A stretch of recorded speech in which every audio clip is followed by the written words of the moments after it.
Síntese de Daniel. Vamos ler. Daniel 12, capítulo 12, versículo 4. Isso. Lemos. E tu, Daniel, guarda em silêncio essas palavras, lacra este livro, até o fim do tempo. Muitos correrão de um lado, de uma parte para a outra, e a ciência se multiplicará. Essas foram as últimas palavras do anjo do Senhor para Daniel. Muitos teólogos atribuem essas palavras que foram dadas a ele, que foi o próprio Jesus, desde que se tratava do anjo do Senhor, título dado apenas a Jesus Cristo, antes, quando era eterno, antes mesmo de vir à terra. Essa passagem bíblica da Daniel pode ser analisada de vários aspectos: político, religioso e científico. Vamos ver algumas partes políticas. Com a queda de Nabucodonosor, rei da Babilônia, assumiu o rei Dario. Daniel continuava servindo à corte como um bom estadista, destacando com grande êxito sobre os demais, a ponto de se tornar um dos conselheiros do rei. E no capítulo 4, no versículo 19 a 37, nós podemos ler esse trecho. De Daniel foi revelado um sonho, ou seja, que foi-lhe revelado um sonho, até um pouco confuso pelo próprio Daniel.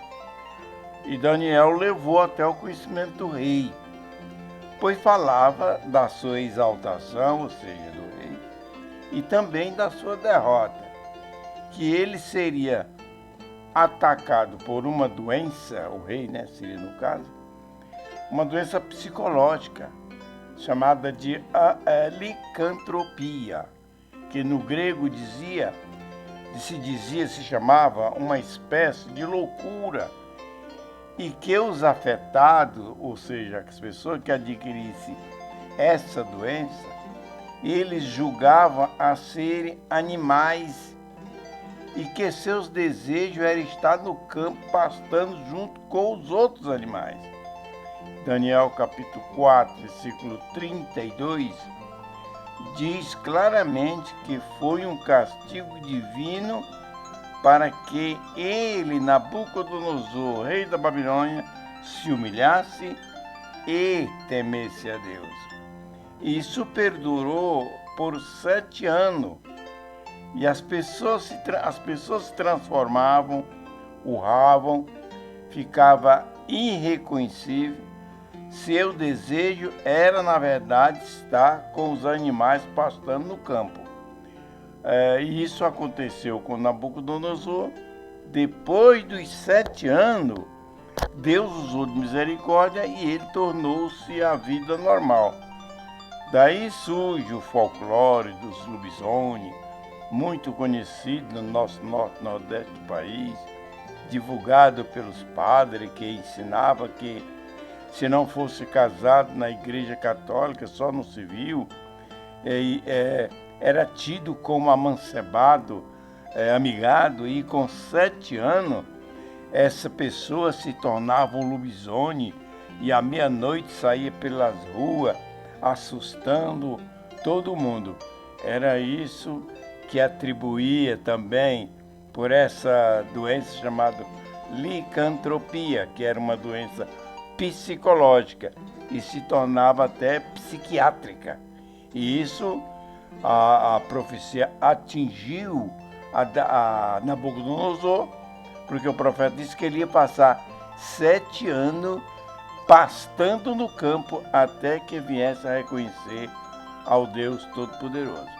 Esse é o ponto de vista político do sonho de Daniel que ele passou para o rei Nabucodonosor. Agora teve o ponto de vista religioso também, no livro de Daniel, que ele se trata no mesmo trecho, que se trata de profecias e acontecimentos futuros Por exemplo, fim dos tempos, ressurreição dos que dormem no pó da terra, uns para a vida eterna, outros para a vergonha e desprezo eterno. O livro de Daniel tem várias citações com relação à vinda de Cristo como Messias e a sua morte e a sua ressurreição.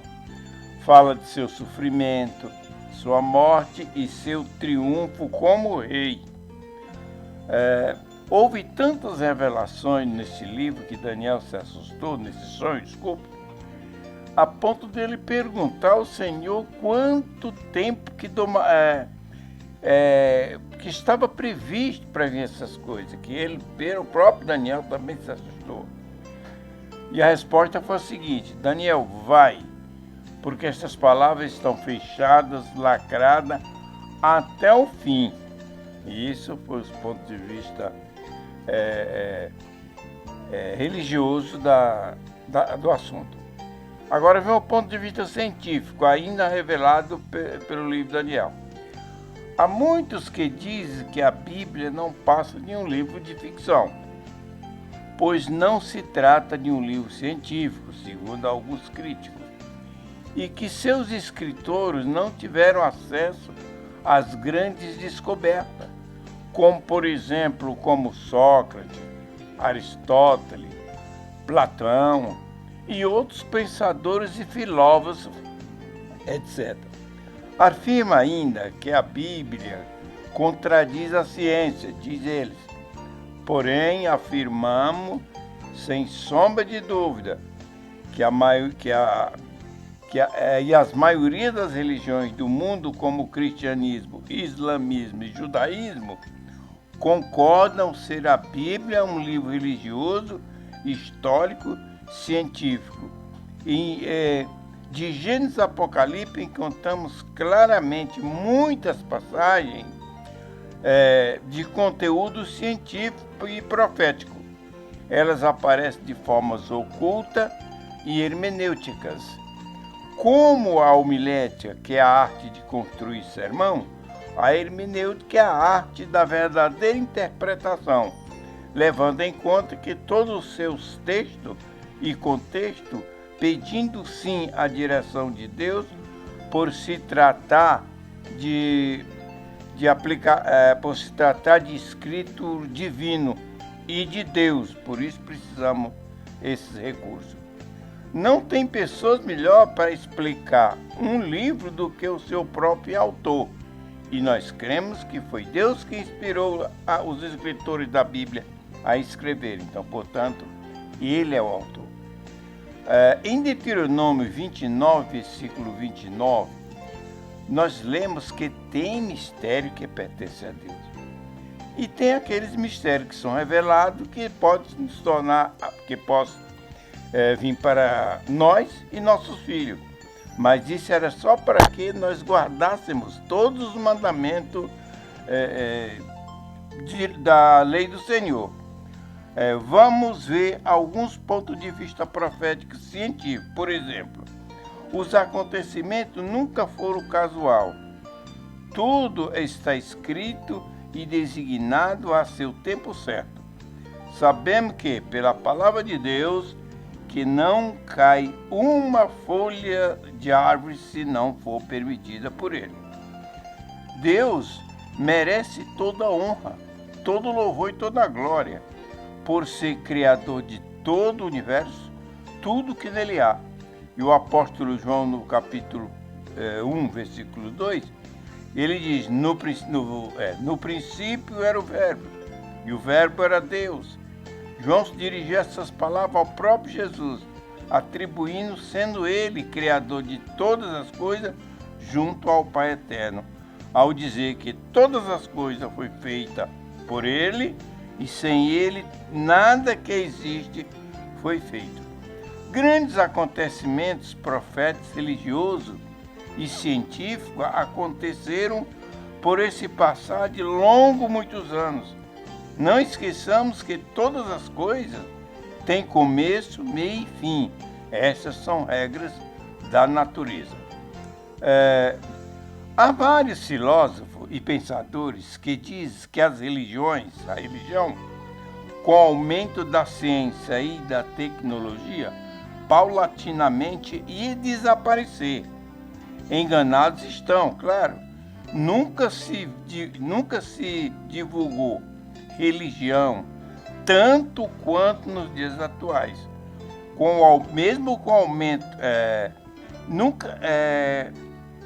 hoje prega o seu evangelho nos rádios, na televisão, de casa em casa, nas ruas, na internet, enfim, por todos os lugares. Deus fez todas as coisas conforme Romanos 8:27. Diz, as coisas contribuem para o bem daqueles que amam a Deus e que são chamados segundo o seu propósito. E lá em 1 Coríntios, capítulo 2, versículo 14, diz que o homem natural não entende as coisas do Espírito de Deus, porque ele lhes parece loucura. E eles não entenderão, pois porque elas se discernem espirituais. Assim, se assim não for, fica difícil entender se o homem não se tornar espiritual. O homem natural não entende de ressurreição. O homem natural não entende de vida de Cristo e nem tampouco de novo nascimento. E nem imaginem temer a Deus, porque ele não sabe o que é temer a Deus. E principalmente das doutrinas. Mas diz Paulo que nós entendemos bem tudo isso por sermos espirituais. Agora nós vimos as profecias científicas, começando por algumas partes bíblicas que nos chamam a atenção, pela forma como foi até os escritores sagrados escreveram. Talvez os mesmos nem sabiam do que se tratava ao pé da letra. Porém, era uma inspiração divina e eles simplesmente atendiam o desígnio. Lembre, por exemplo, em Jó, uma forma poética da escrita, como está escrito lá no capítulo 28, versículo 11. Está escrito lá em Jó. Tapa-se os rios, esse é o que está escrito. Tapa-se os rios, não sai gotas de água alguma. Delas vem a sabedoria e tiram a luz para que estava escondida. Talvez pareça uma coisa estranha, talvez o próprio Jó não soube a razão por qual ele fez esta poesia. E hoje nós vimos as grandes barragens hidroelétricas, tiradas da onde? Da água das barragens, como a Itaipu, aqui no Paraná, a maior da América do Sul, a barragem de Paulo Afonso e Sobradinho, na Bahia, a barragem de Boa Esperança, no estado do Piauí, e muitas outras no mundo. E lá em Naum, capítulo 2, versículo 4, nós vimos uma profecia com relação a respeito aos transportes terrestres de hoje, quando ele diz que os carros correrão furiosamente de um lado para o outro, com tochas acesas, se chocarão nas praças, que antes a gente só ouvia falar que carro era puxado, só ia falar não, era verdade, que carro era puxado apenas por os cavalos e boi, e hoje são usados em tudo, até mesmo como arma nos conflitos armados e guerra. Por isso bem escreveu o salmista Davi no Salmo 20, versículo 7. Uns confiam em carro, outros em cavalos, mas nós confiamos no Senhor dos Exércitos. Parecia que Davi já estava vendo conflitos de hoje, usando carros, tanques de guerras atuais como Primeira e Segunda Guerra Mundial e muitas outras. E lá em Isaías, capítulo 60, versículo 8, ainda está escrito uma profecia bem atualizada para os dias de hoje que diz: quem são esses que vêm voando pelas nuvens, como pomba às suas janelas? Quem imaginava que surgiria essas grandes aeronaves de hoje, que transportando muitos passageiros e carga? Veja que Isaías viveu há 700 anos antes de Cristo e já via esses acontecimentos atuais. Muito usado hoje nas guerras como mísseis, bomba, para transportes nocivos e conflitos de modo geral. O homem sempre quis crescer, muito acima da sua capacidade humana, mesmo sem medir as suas consequências de seus erros e de suas vitórias, e também dos seus fracassos. O homem sempre teve um sonho de voar, criou o avião, quis ouvir muito distante, criou o rádio e a televisão, criou arma como extensão das pernas, dos braços, e assim por diante. Tudo isso tem os seus benefícios e seus prejuízos. O homem que gosta de querer ser muito vaidoso, vem um velho concerto de advertência do profeta Obadias, capítulo 1, versículo 4. Se tu subires muito alto, como águia, e construir teu ninho acima das estrelas, de lá te derribarei, diz o Senhor. E glória a Deus por isso. Ainda fala o profeta Isaías, lá no capítulo 24, no versículo 20, que a terra cambaleia que nem um bêbado, será como uma palhoça que o vento espalha, pelo peso da sua transgressão cairá e não se levantará mais. Suas fortalezas serão todas encurvadas, derrubadas por terra até o pó. Isso é um pré-anúncio de todas essas coisas que estão ocorrendo, um pré-anúncio das coisas que estão ocorrendo, que vários terremotos já surgiram, tsunami pela terra. Tivemos há pouco tempo, passado, a ocorrência de forte tsunami em toda a costa da Ásia, África, até mesmo no leste europeu. Foram ceifadas muitas vidas, os prejuízos foram incontáveis. Isto sem contar com os grandes terremotos, como em 1952 no Japão, houve um terremoto que acabou com a cidade de Yokohama e uma parte de Tóquio. 143 mil pessoas morreram e fez assim os japoneses a investir muito na tecnologia civil, criando prédios anti-terremoto com proteção avançada. E assim foi vários.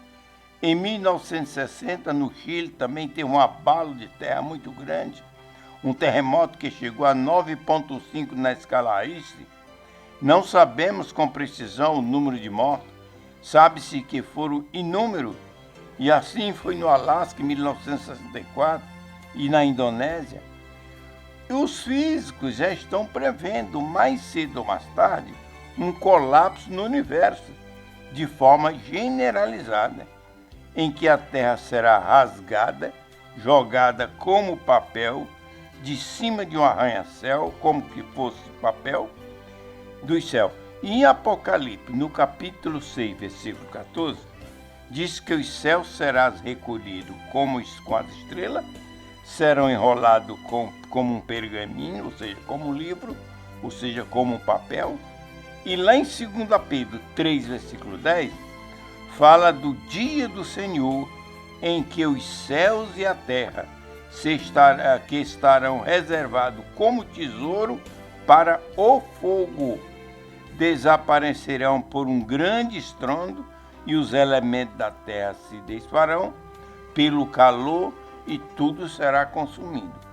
Os físicos falam que a Terra veio existir pela tal Big Bang, ou seja, uma grande explosão, pois se foi assim mesmo, do jeito que ela veio, ela voltará por intermédio de uma explosão. Não estou afirmando que isso, só afirmo aquilo que está escrito na Bíblia Sagrada. Voltando a Isaías, capítulo 20, versículo 23, acrescenta e diz: a lua ficará confusa, o sol se envergonhará com a presença do Senhor dos Exércitos, quando estiver reinando em Sião. Amém.